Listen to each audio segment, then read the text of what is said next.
Hello, and welcome to my podcast with your host, Mark Chatterton. Today, I would like to welcome onto the show Steve Taylor, a psychologist and prolific author who lectures at Leeds Beckett University in the UK. Amongst his books are The Fall, Waking from Sleep, The Leap, and Extraordinary Awakenings. His latest book, which we'll be talking about, is called The Adventure, which is a practical guide to spiritual awakening. So a warm welcome to you, Steve. Hi, Mark. Great to see you again. That's right. I was at the book launch for The Adventure in London a few months ago and enjoyed the evening tremendously. I mean, what's been the reaction to your book? It's had a good reaction so far. It seems to be going down well. People seem to be appreciating the fact that it is very practical, Yeah, and it's quite. I try to make it quite methodical, and it seems to have gone down well as far as I can tell. that's good. Okay, because I know in the book you go through sort of eight main points of reference for spiritual awakening. Um, what made you choose these particular eight things? Because I know some people might argue that they're influenced a little bit by Buddhist and Hinduism traditions. In a sense, it wasn't really my choice. It was based on my research. So, Yeah, as yeah, as yeah, a psychologist, I kind of one of my special areas is to interview people who've undergone spiritual awakening, yeah. whether it's a gradual process or whether it's a sudden or spontaneous event. And these are the main qualities which people keep mentioning, which people keep describing. So, like gratitude, for example, this all-encompassing sense of gratitude, a sense of acceptance, awareness of their own mortality, um, and also, being free of psychological attachments. So I was really only focusing on the characteristics which people mentioned in relation to their awakening experiences. But I mean, I'm not saying that these are the only eight characteristics of awakening. There are other characteristics, obviously, but these seem to be what I call them the primary characteristics, because there are lots of other characteristics which kind of emerge from these main characteristics. Yeah, And another I was consideration was that, sorry. sorry, yeah, I was reading in. I think you did an article in Psychology Today about research that you were doing. Uh, I don't know how many years ago, and you had about sort of 24 different characteristics, and you did you interviewed so many 700 people or so on, and you whittled it down to about 19 in the end. Do Mhm. you still use that system to measure it? Yeah, I do. But as I say, some of those characteristics emerge from the primary characteristics, and Yeah, there are also one or two characteristics which are really fundamental in awakening, like the transcendence of separation, yeah. um, or having a quieter mind. But even that tends to emerge from a process of disidentifying from the ego and from an altruistic connection to other people. So even the sense of transcending separation is a characteristic which emerges from other qualities. Yeah, because a lot of people would say I'm awake, not just necessarily in a sort of spiritual sense, but perhaps, say, in a conspiracy type theory sense or Mm. in a political sense or whatever. Um, what what makes spiritual awakening different from all these other forms of awakening, if you like? It's just a different usage of the term, and it's also when they talk about being awake, it's in quite a limited sense. One of the things I try to emphasize in my work is that I define awakening as an expansion and intensification of awareness. But there are lots of different forms of awareness. That there's perceptual awareness, which Yeah. is your basic awareness of your surroundings and of the world around you. That intensifies in awakening, so that the world becomes more beautiful and real. There's also what I call subjective awareness, which is our awareness of our own being. Yeah. So in awakening, we discover new depths of our own being, new energies and potentials inside us. There's also what I call intersubjective awareness, which is our connection to other people. So that manifests itself in increased empathy, increased compassion, and so forth. So there are, I guess what defines spiritual awakening is that it's very wide-ranging. It's a very wide-ranging expansion of awareness. When people talk about being awake in a political or in relation to conspiracy theories, they're mainly talking about intellectual awareness or conceptual awareness, which Mm. is something different. Yeah, yeah. And I would suppose a lot of religious people would say, I'm awake. I've had an awakening experience. Say within Christianity, you might have a conversion experience, or in Mm. Buddhism, you achieve a light enlightenment and so on. Would you say that spiritual awakening is different than these, or it encompasses some of those ideas? It's different from the awakening which born again Christians experience or which they talk Yeah, about. yeah, 'Cause again, yeah. that's a kind of conceptual awakening. Right. It's like taking on certain beliefs and realizing that the beliefs are true. Mm, It's like, accepting that Jesus is the Son of God and that he died for your sins. So it's not really experiential, it's kind of intellectual or conceptual. So yeah, again, it's quite a limited form of awakening. I yeah. think that's why in research on born again experiences, the research suggests that they're not very stable. They don't tend to last for a long time. Right. Sometimes they do, but in many cases it fades away after a while. And that's because it is conceptual, because your beliefs can change easily. Yeah, yeah, But in spiritual awakening, it's not. When people undergo a transformational identity, which is equivalent to a spiritual awakening, it's usually permanent. It doesn't fade away because it's not just an idea. It's not just a belief. It's a mm. wide-ranging, deep transformation. It's a sort of way of life, perhaps. I don't know if that's a good description. Or, it's Well, a change of your life in a way. Yeah, well, it manifests itself in yeah, changes in your behavior and in your attitude to life. But yeah, I think that those changes in your way of life, they emerge from the fundamental change inside you, yeah, the yeah, change in identity, the shift in perspective, the shift in relationship to other people and to nature, and so on. yeah.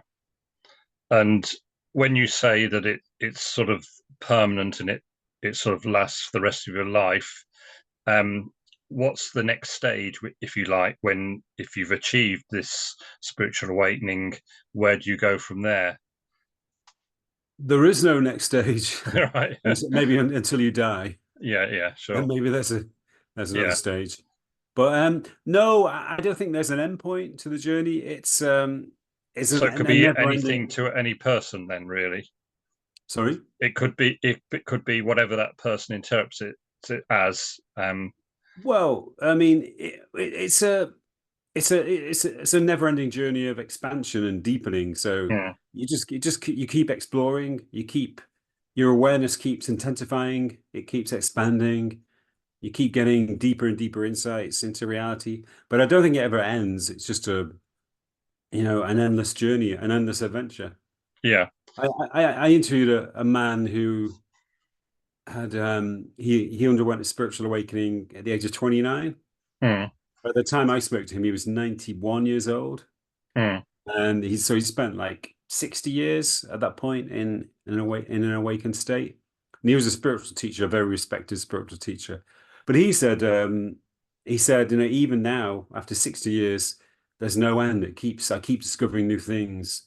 It's mm. still an exhilarating journey. I keep uncovering new insights and having new adventures. So yeah, I think it's a never-ending journey. How does the idea of people who is, you might say, psychically gifted, they can say mediums or whatever, or people who see spirits or loved ones that passed on, is that a separate thing to being spiritually awake, or is it a part of it, would you say?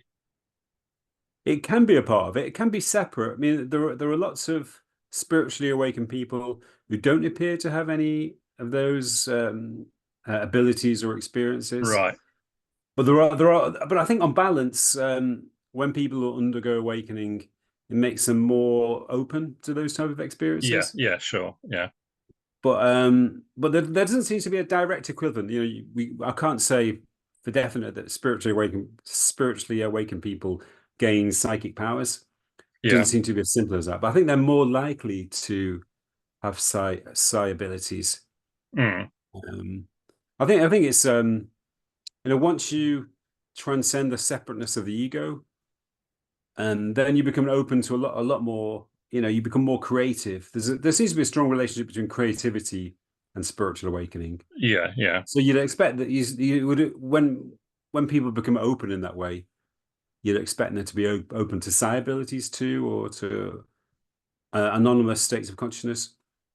But and I think they are, but not for some reason there doesn't seem to be a strong or direct relationship. right. And a lot of people, obviously, once they're spiritual awake, tend to get into meditation, and their attitude to the whole world changes. Um, is is that sort of something you have to do, or is it just that people tend to like doing it? It just sort of flows from the experience. Well, I mean, meditation is a great practice which can lead to awakening. Is a Yeah, great way of opening, the doors of perception. It's a great way of softening the boundaries of the ego.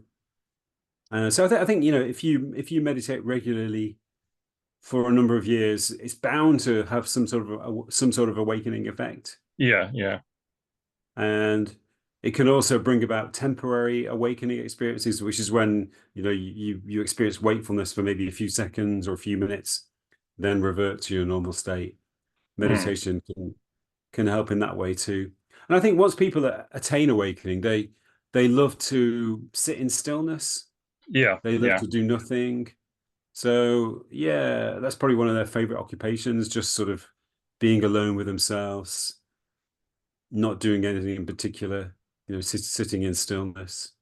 because I notice in your book, you put quite a few meditations within it, and that's sort of to help people presumably get further along the path to spiritual awakening. That's right. Yeah, I mean, all of the exercises in the book are designed to cultivate awakening. And the book really grew out of workshops that I used to lead and Yeah, still do yeah, occasionally. mm, After my early book, The Leap, came out, I held a lot of workshops, and I realized that I couldn't you can't just talk about spiritual awakening. You have to allow people to experience it. You have to yeah, encourage people to experience it. So I developed all the exercises and practiced them in the workshops to enable people to have glimpses of awakening. And mm, it was helpful because practicing them in the workshops, it allowed me to, to find out which exercises were most effective, and, it made me realize how to make the exercises more effective. So, yeah, and that's why the book became, had such a practical emphasis. yeah. Because obviously, for some people, it's sort of almost like a spontaneous thing awakening, and other people, it takes a long, long time. Why is that? Yeah, Why is there a difference between people's way it happens for people? that's a good question. I mean, you're right. For many people, that they experience a sudden awakening without knowing anything about spirituality, without ever having meditated, without knowing anything about Buddhism or Taoism or whatever. Mm, But usually that happens after a long period of psychological turmoil or trauma. mm, So it sometimes happens after a diagnosis of cancer, a long period of depression or addiction, maybe a bereavement. mm, Really, any intense period of trauma has the capacity to bring about a sudden spiritual awakening, mm. because a long period of stress or trauma can break down the ego. And Yeah, when the ego breaks down, in some people, a new self seems to emerge to replace it. A kind of spiritually awakened self yeah, emerges inside them. So that can happen, and I think it happens more often than most people realize. I think there are lots of spiritually awakened people amongst us who've undergone a shift after a long period of trauma or Mm. turmoil. Maybe they don't define it as a spiritual awakening. Maybe they Yeah, don't that's know what I was anything going about to it. say. Some people don't even realize it's happened to them, perhaps, Yeah, yeah. Yeah, yeah, Or maybe they will realize at some point, maybe they'll stumble on a book, like a yeah. spiritual book, or maybe go Mm. to a talk and realize, oh, this is what's happened to me. Hmm. But yeah, but that is fairly rare. I mean, as you say, most people undergo awakening through a long process of practice or following Yeah, a yeah, particular path. Yeah, that seems to be the most common way. yeah. And um, I noticed the book is called The Adventure. Why didn't you call it The Awakening, if you like, in a way? What's the purpose of calling it The Adventure, perhaps? Because I guess it's because in the book I use a metaphor of a landscape and a journey Right. that um, I compare spiritual awakening to exploring a landscape of intensified human experience. And once you enter that landscape, then everything changes and your life becomes richer, and you're experiencing new states of consciousness, new relationships to other people. And it is literally an adventure because it's so exhilarating, and Yeah, you were exploring this rarefied, exotic landscape, and your life does become an adventure. So yeah. I guess that's why, yeah, that's why I use the term adventure, because it's a very accurate description of the life that people lead once they've started to undergo spiritual awakening. And I suppose using the word spiritual for a lot of people, that and they might start the alarm bells ringing and say, "Oh, that's religious." But I presume you would say Mhm. spiritual isn't religious at all. It's something completely different. Yeah, I mean, I think essentially spirituality and religion are different, Yeah, but yeah, often they do merge. There yeah, are lots yeah, of I've met lots of spiritual Christians, spiritual Muslims. Any often religions can provide a good framework for spiritual development, yeah, yeah. but just as easily, there are so many religious people who are not spiritual at all. Mm. Usually, they're what we call fundamentalists. Yeah. Oh, yeah, People yeah. whose minds are filled with a rigid ideology, Mm. and that they're usually filled with animosity to people who don't believe what they do. Yeah, They yeah. usually feel this strong impulse to spread their beliefs to others. A bit like it's almost as if they're building an empire. Mm. But yeah, so they're not spiritual at all. But in the same way, you can be spiritual without religion, Yeah, and I think particularly nowadays in our kind of fairly secular culture, I think spirituality exists mainly outside religion. yeah, And most I found in my research actually that most awakening experiences, or you could call them spiritual experiences, occur to people who don't know, who don't follow any particular religious or yeah, spiritual yeah. tradition. Mm. They happen to people who are walking in the countryside. They can happen to people who are, going to a concert. They can happen during sexual encounters, but in most cases, they do happen outside normal spiritual practices or spiritual traditions. Yeah, yeah. What's your view with, people who say they're spiritual and so on, and a lot of people believe in spirit guides or angels or some sort of external force guiding them. Is that, would you say that's part of the spiritual spirit, being spiritually awakened, or is it It can be, outside of it? yeah, it can be. I mean, I'm open-minded about that type of thing. Mm. I think it's very possible that there are other entities or beings around us who we are not normally aware of. Yeah, yeah. If you look into near-death experiences, for example, it's Mm. quite common for people to say that they encounter beings. Mm. Sometimes they encounter deceased relatives, sometimes they encounter beings, sometimes beings of light or strange entities who give them information or show them potential future events of their lives. So yeah, I'm open-minded. I think there probably are, Yeah, yeah. spirit entities around us that we're not normally aware of. I mean, and there are some cultures in the world where it's completely taken for granted, like Yeah, indigenous cultures where people sense the spirits of their ancestors around them and other forms. So yeah, I'm very open-minded about that. yeah, sure. Or what do you think about that kind of thing? Yeah, I accept it because I've interviewed so many people and read so many books of people's experiences and so on, and it's such a wide ranging subject.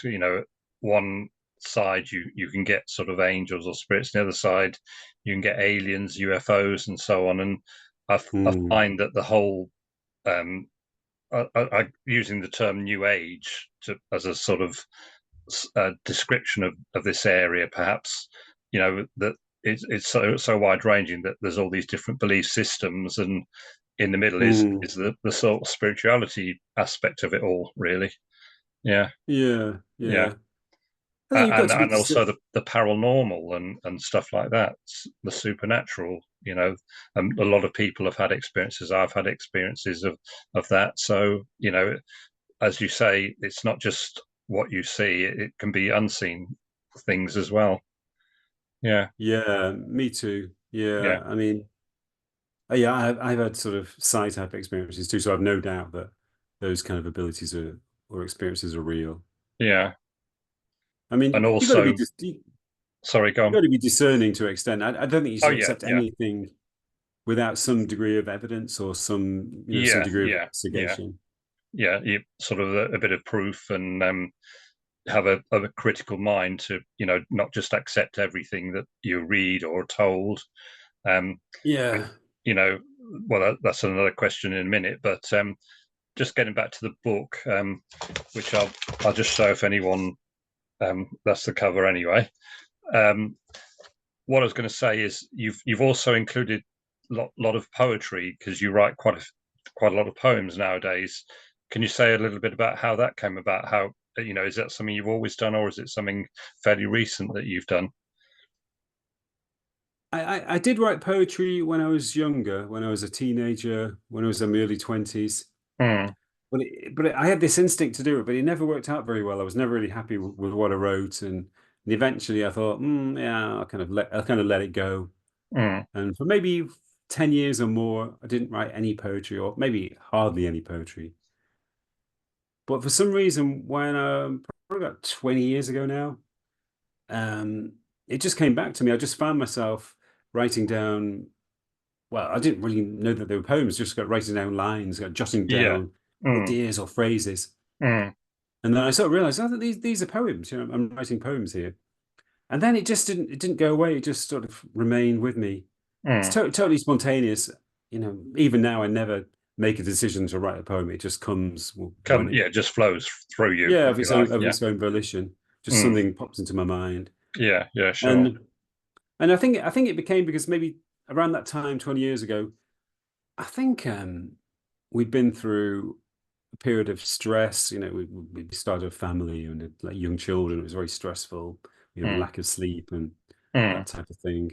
So I think somehow a bit like we were speaking earlier about how turmoil can kind of bring about a transformation. I think it just sort of triggered something. The stress and turmoil just woke something up inside me, and it mm. sort of deepened me.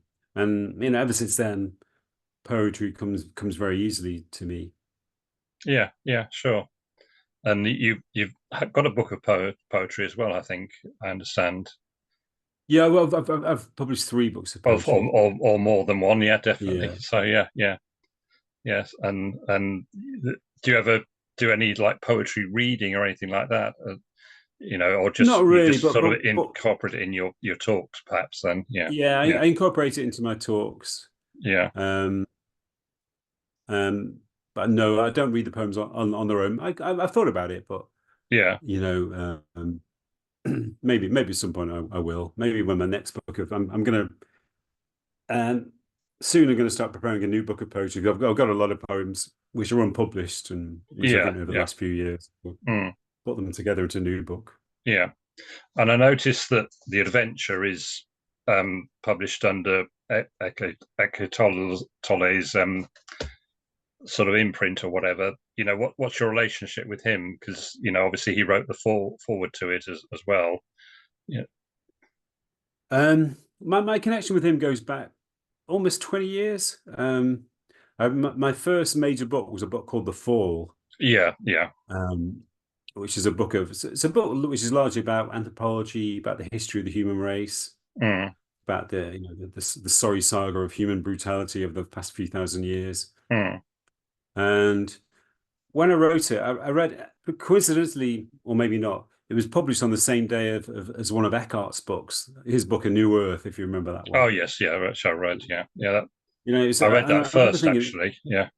yeah, so yeah, it's Mm, a really good book. But I remember mm, thinking, wow, this is a coincidence. It was published on exactly the same day. And I read his book and I thought, this is not too dissimilar to my book. It's got similar themes about, mm, the mm. ego in all the chaos that the ego has caused in human history. Yeah. Yeah. So I decided to send him my book, thinking that I'd probably never hear anything again. Mm, But about 6 months later, I just got an email out of the blue from somebody saying, Hi, I'm Eckhart's assistant. He really loves your book, The Fall. He wants to speak to you about it." mm, So he phoned me a few days later, and he said he really loved The Fall and wanted to help me promote it and sort of attract attention to it, mm. which was great. He wrote an endorsement for it and put it on his website. So The Yeah. Fall became a bestseller as a result. Mm, And so yeah, we remained in contact, and a couple of years later, he invited me to Canada to do a kind of an interview or mm. a Yeah. dialogue for his website. And ever since then, we've remained in contact. I normally meet up with him when he comes to the UK, Mm, and yeah, he's a lovely guy. He's exactly like you'd imagine him. He's yeah. very gentle and very kind and very peaceful. He's Mm, a lovely man. yeah. Because another person that you've had contact with is Colin Wilson, and Oh you yeah. wrote in it a sort of book called The Sage of Tetherden down Oh yeah. about recollections and your connection with him there. So because I think he's probably one of the best authors of the 20th century with all he's written and so Ah, wide right. ranging. Yeah. Oh, that's right. I didn't realize you were an admirer of his. Yeah, I'm Oh an yeah, admirer of definitely. Yeah. Colin. Yeah. Oh, right. Yeah. Yeah, I'm a bit. I met him. Did you ever meet him? No, no, but I keep hearing about these people that sort of say, "Can I come and see you?" And he was very open, wasn't he, to allowing people into his home and that. Yeah, Yeah, he was really sociable, really generous guy. yeah, yeah, I just wrote him an email once, and sent him a letter once, and mm, he wrote back saying, "If ever you're in Cornwall, why don't you drop by?" yeah, So of course, yeah. about 2 weeks later, I was in Cornwall, All and right. I went to see him. Yeah. Um, Yeah, and he was a great guy. He was really helpful as well. He wrote a really long foreword or introduction to my very first book. Mm, So it was really generous of him. yeah, I'm still it's been probably 10 years since he passed away now, isn't yeah, it? yeah. Something like Sure. that. Yeah, yeah, Yeah, but yeah. I still occasionally read his books. Mm, yeah. I, I've been influenced by a lot of his writing. Certainly. Yeah, yeah, oh yeah. yeah. What do you know Colin Stanley who Yeah, yeah. publishes? Who's sort of like his biographer, and he's got all his papers and things, doesn't he? Yeah, yeah, Yeah, that's right. yeah, Yeah. yeah. He's held a couple of Colin Wilson conferences. I think there've Yeah, been that's three of right. them. Yeah, yeah, Hmm. yeah. And then finally, you wrote a bit for a sort of paper for the American billionaire Robert Bigelow, who had this um, he had this competition, if you like, for people writing about proof of life after death, and you were one of the sort of not winners, but a honourable mention, I think, and I think you won $20,000 for it.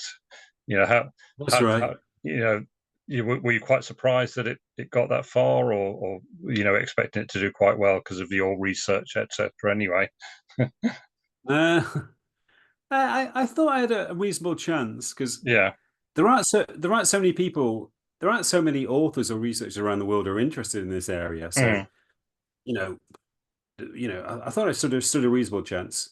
yeah, And it was a great experience because yeah, you know, we all went to, everybody who won a prize was invited to Las Vegas to Oh, the right. ceremony. Yeah, yeah, yeah. So I met all the other winners, and Mm, I met Mr. Bigelow himself.